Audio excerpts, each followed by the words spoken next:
Welcome back to the Juice. It's the holidays. It's Christmas time. Merry Christmas. Merry Christmas. Yeah. Today we are discussing the concert experiences we both had. You were out there watching Greta Van Fleet. Yep. And I was watching the legendary Halestorm. I think we're gonna start on a positive note. So let's start with you. Foreshadowing a bit here. I had an amazing time with Greta Van Fleet. Yeah. If people don't remember or haven't seen it, we did a little review when Greta Van Fleet came out with Meeting the Master, the single. If you want to watch that video, click the card. Yeah, it was part of a whole album release and their tour. Yeah. Starcatcher tour. And I just saw them not long ago. It was in last Sunday or whatever. It doesn't even matter because nobody's gonna know when this is gonna be released. Doesn't even matter. We just dressed up like this. We're actually recording this is in July. It's like 20 degrees. Who knows? It's the internet. Everything's a lie. You're sitting with a beanie and a jacket. Yeah, it's July. It's July. Everything's just a lie online anyway. It was an amazing experience. Yeah. The preheaters. What the hell? The preheaters. What the hell? There's a preheater at a show now. What You mean this? You mean the support? You mean the support band? Yeah. It's the Danish word is called opvarmer because they're kind of there to warm up the audience for a great show. And I was just like, it's not called preheater. Oh no. Buy a preheater today. Yeah.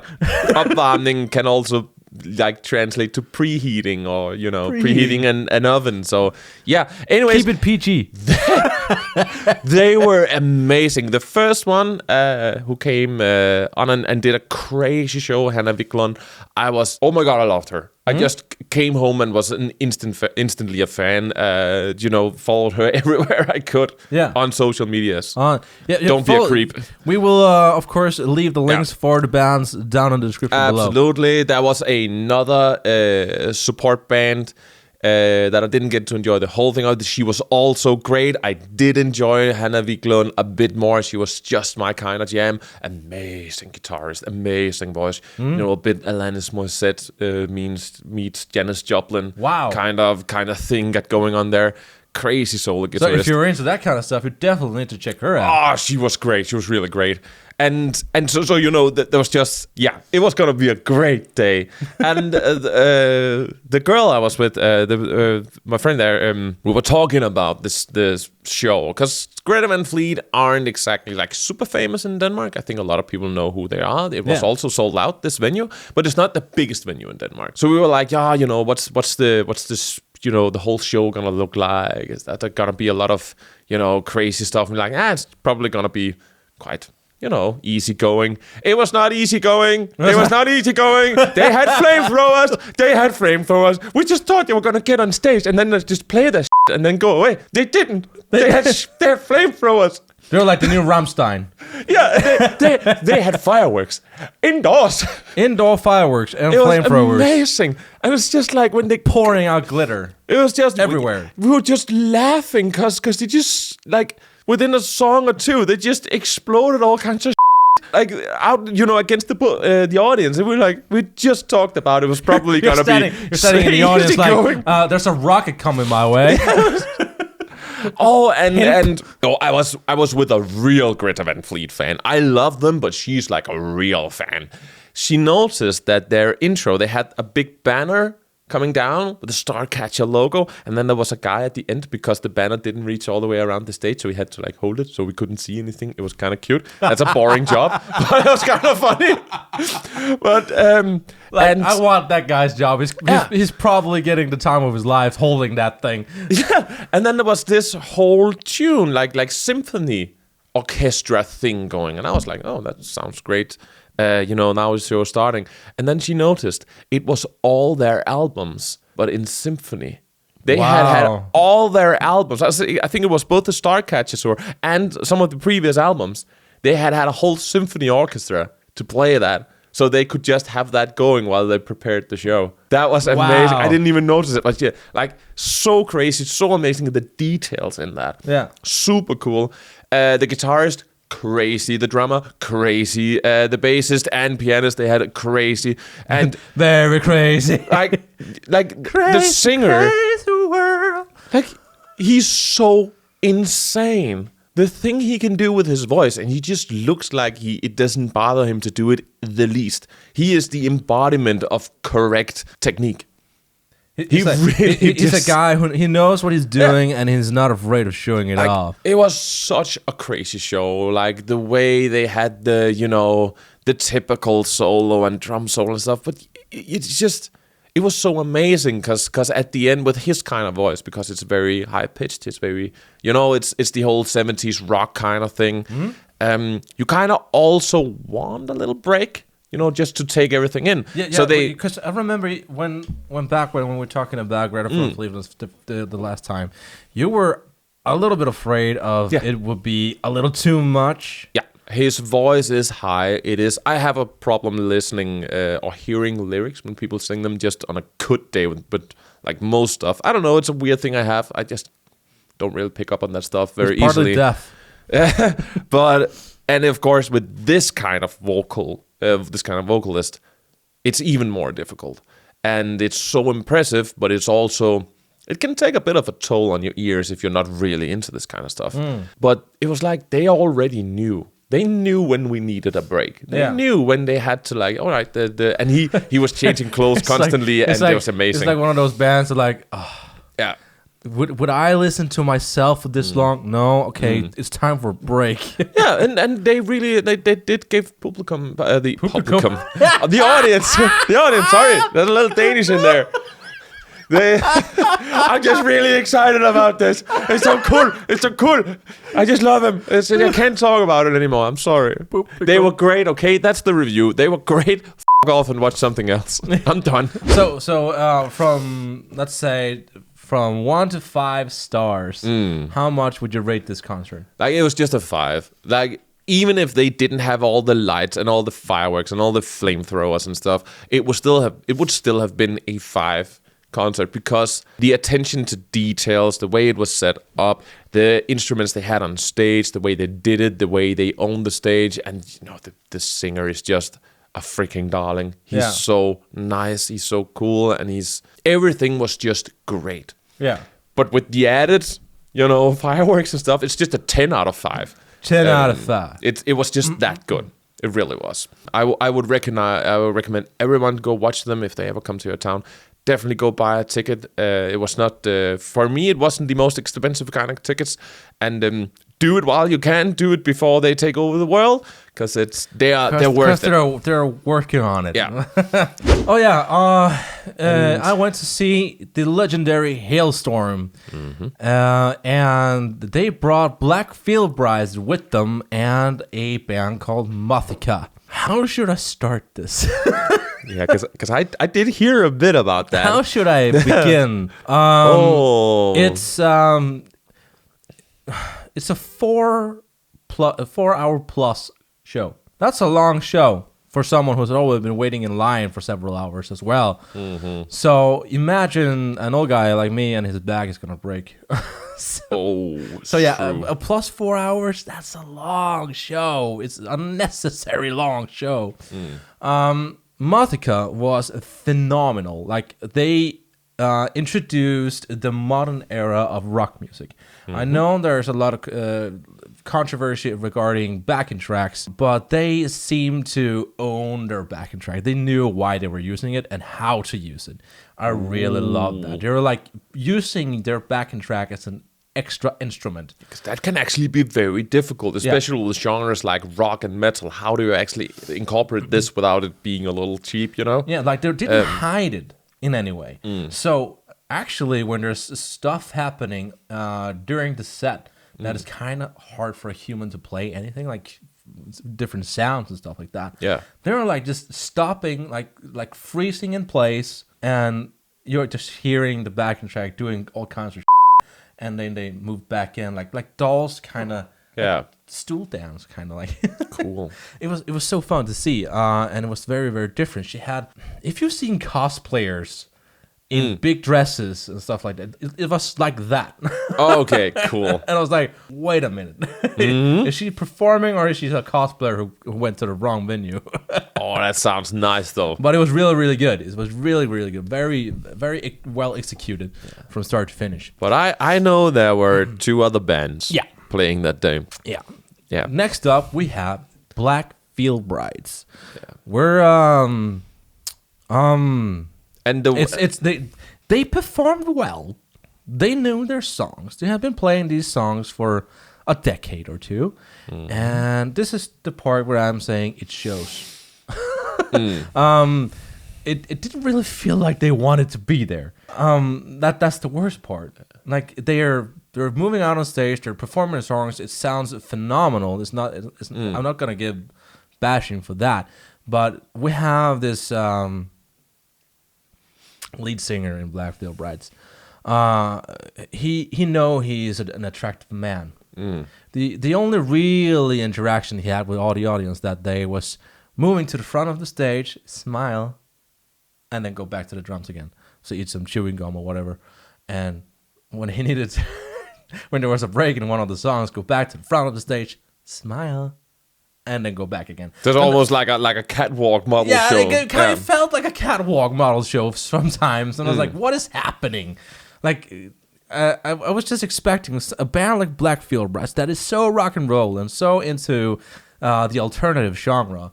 It's definitely heavy. Especially with the audience. That they would be one of the bands that went down in the front row audience and shook their hands for the fans and like, thank you for being here. But no, it didn't. It just felt a little, it felt forced in a way. I don't know. It just felt off. It's like, are they performing for me or am I performing for them? I'm not really sure. Yeah, who was there for who, right? Yeah, exactly. So, but with that being said, what they did very well is that they know what songs people wanted to hear.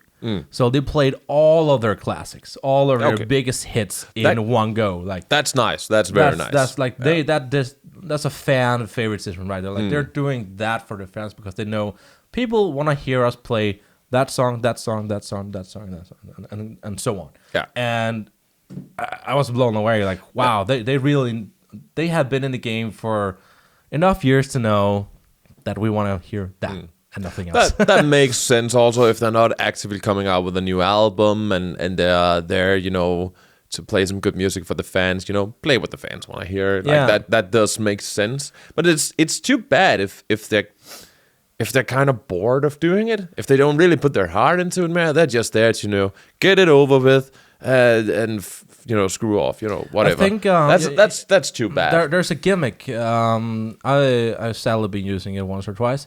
Where the guitar players, if there are two guitar players, or there's a bass player and a guitar player, string players, let's call it that, they get in front of the stage, standing back to back to one another, and do that. I think Black Veil Brides did that like 7 or 8 times during that set. Why? Yeah. Like, we've seen it once. We don't need to see it that many times. Like, if that's the only thing they're doing, then that's a little. If that's the only thing you prepared for a stage show, there's something wrong. What feels rushed? What was the venue? Like where were we actually at? Oh, it wasn't Vega. Vega of all places. That's actually a huge venue. Very huge venue. Yeah, and it was sold out. Yeah, you'd think they'd have, be able to bring more stuff with them if they wanted to. At least give me a confetti cannon. I don't care. Yeah. just with black hearts or something. Yeah. Just do something. Please destroy my ears or something. Yeah, just throw merch at my face. If I don't care if it's a mug with Black Veil Brides logo on it. Just do something. I'm not supposed to come out of this unscarred. I'm supposed to have scars. Yeah, I'm supposed to have scars. You're singing about having scars. Like it's like going to a Papa Roach concert and then come out bored. You're not supposed to do that. Like, speaking of, actually, funny they mentioned the name Bored, because that's actually what this is called in Danish. It's a bore. That it's bored. No. But bored is probably the definition of Halestorm. Oh yeah, we haven't even talked about that No. yet. Oh, you're gonna make people pissed off. I was there to see the legendary Halestorm, and I've been to Halestorm concerts before, and I've been blown away. I've been so excited. I've been at the edge of my seat. They really know what they're doing. So I was so confident about buying these tickets and going to the show, and I know I've already been standing here for like 3 hours just watching whatever the hell Black Veil Brides did. My God. And now I am ready for Halestorm. And they started out by not entering the stage. They started out with, you can hear Lizzie Hale doing her legendary vocals from behind the scenes. And people freaked out. They were like, "Yeah, we're so ready for Lizzie Hale. This is her thing, right? Yeah. Whatever vocal, right? I can't even replicate it." And they started out with their biggest hit. Okay. Not Misery Business. I'm sorry. I Missed the Misery. That's I Missed the Misery. Yeah, I was like, Misery Business. That sounds wrong. That's Paramore. That's a good song too, though. Yeah, but I Missed the Misery. That was their first song, and I was like, wait, what? You're just starting out with that? That's early. But, wait, what? I mean, if you can follow it up with a crazy concert, that can be a good way to get people fired up, though. Yeah, it is really a good way. But they didn't. How should I define this show? If you're a person who really loves guitar solos, and does there exist people who doesn't? 20 minutes guitar solos with no context, or it feels like it's not really rehearsed. It kind of feels improvised. Okay, I don't think we should talk about that. That's kind of how I do it. I know it is. That's why I'm throwing it out there. I was like thinking of you the entire show. I was like, he would enjoy this. Oh, I would. But yeah, they had a lot of communication with the audience, but it kind of felt like they were having communication with one audience member at a time. There was a lot of talking in between the songs. And I'm not really there for talking. I'm really there to hear music. Yeah. There were like one guy apparently who's been following their tour, and he's seen 14 shows. So they made sure to improvise something new just for him for every show, just to make it different. Okay, why should I care? I don't care about that dude. That's fine. That's his problem. Yeah. Like, fine. But come on, like it kind of ruined the show, and they had so, like, every time. Have you seen a? How should I pronounce it? How should I explain this? Like, you're pissed. I really like how pissed you are about it, because you really had your heart set up for an amazing concert, and just this really is the bombed. weirdest thing. I've never seen this happen before, so I find it kind of unique. It's an interesting way of doing it, but I think it fell a little flat. It's like one of their most hardcore tracks. It was real high, intense energy. There's a lot of big choruses going on in that track. And then they break it down and doing a ballad of the same song, mid-song. Okay, interesting. And then back up again. But it feels like you got confused as an audience. And you're like, wait, what is happening? What is happening? What are you doing? What is happening? And it kept continuing doing that for several songs. Not just for one, but several. For several. And they're doing ballads of their own tracks. And if they had a ballad in their roster, they will put it in. It felt more like she was sitting with a piano or singing slow, like, dance songs for like 70% of the time. And you're not. And she was having these. It's nice to have you here. We're so thankful for being here. And it's been how many years? I don't know. I don't really care. And it's been so much talking. Eventually, you stood there like, play the damn songs. Just play the damn music. I bought tickets to hear them play music, not talk. Yeah, because like every audience, of course, we like to be thanked if it makes sense. But that really sounds annoying. Yeah, if it becomes an excuse to not play as fillers. Young people left. Seriously, they left. They left. People left the show. That's not good. I was considering it as well. Like, this is one of the weirdest things. When Black Veil Brides were playing, there were a lot of young teenagers. There were like emo kids. The expected audience. Yeah. And then Halestorm went on. There's something happened with the crowd. I have never seen this happen before. It's like the entire crowd switched. Yeah. There was like, instead of teenagers, there were thumb crowds. The thumb. And if you don't know what a thumb is, it's like the bald guy, middle-aged bald guy, white man. Just middle-aged a lot of white those. bald guys, like everywhere. And I'm like, wait, what happened to the crowd? They're like switched. Which is kind of like interesting because like I would actually argue that Black Veil Brides kind of like they had their first hits before Halestorm, didn't they? Halestorm got really popular like Black Veil Bride 2005. has been on it for longer than Halestorm. Yeah, Halestorm had some covers. They got really popular, some AC/DC covers and stuff, and then they built up and got some traction. But that was like 2008, 9, 10. Black Veil Brides, they already had some hits out in 2005. Yeah. Right? Yeah. The Black Veil Brides came out with Knives and So it Bends should have been the other way around. Yeah, it should have been the other way around, really. Yeah. But I never seen that happen to a crowd before. And I'm like, wait, what? Where did all the young people go? And who the hell is this bald guy standing in front of me? I like the idea that that a new artist go on stage and the average age just goes up in the audience. Yeah. Then you know you did something wrong.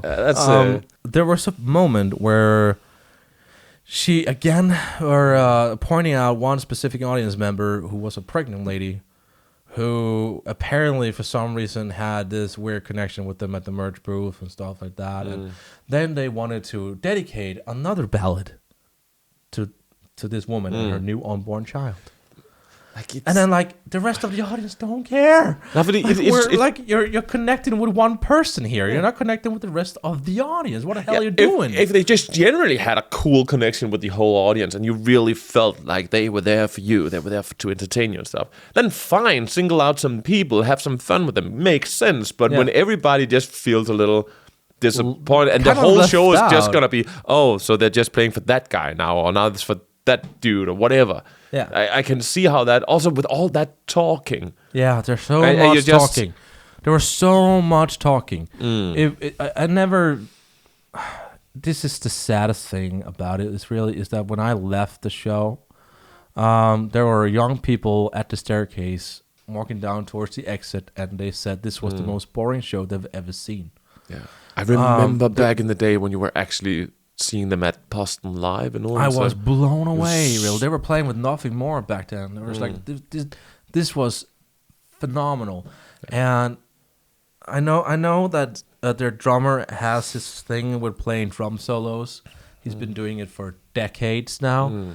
Like it's the same thing. It's the same. Like he plays the drum solo. He takes out the big drumsticks that are like 10 sized to 5 and plays with those as well. We've seen it. Cool, fine. We've seen it. Do something else.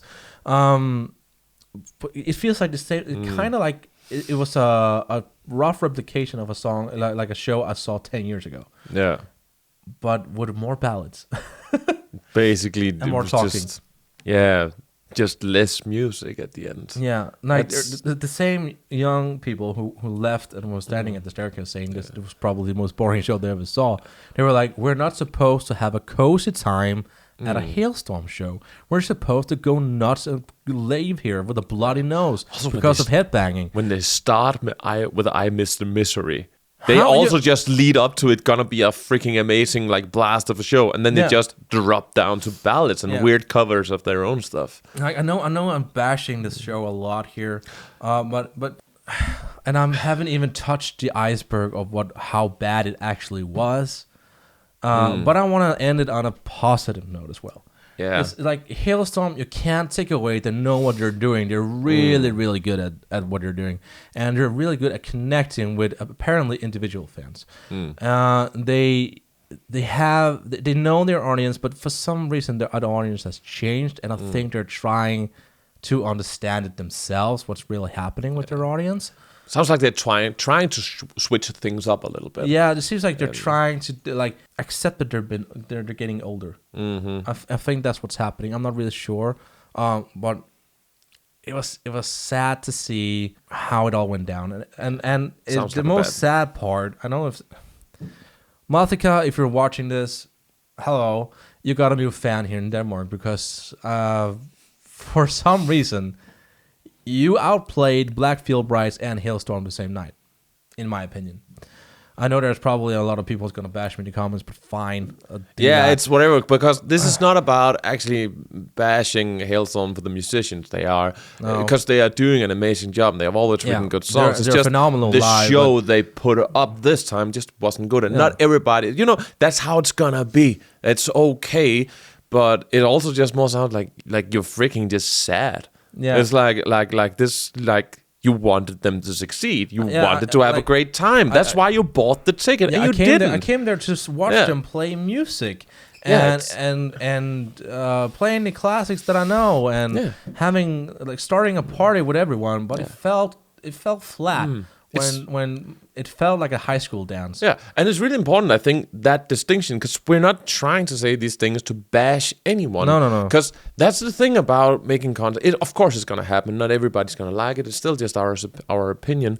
But we go out and see music that we like. We want people to succeed. We want this to be great. We're doing it because we're fans, really. When people talk a lot, if it was a warm-up show or something, like we all know the smaller artists, they sometimes have to fill the space with a little bit of talk, to get the time and the audience going and stuff like that. Exactly. It's expected.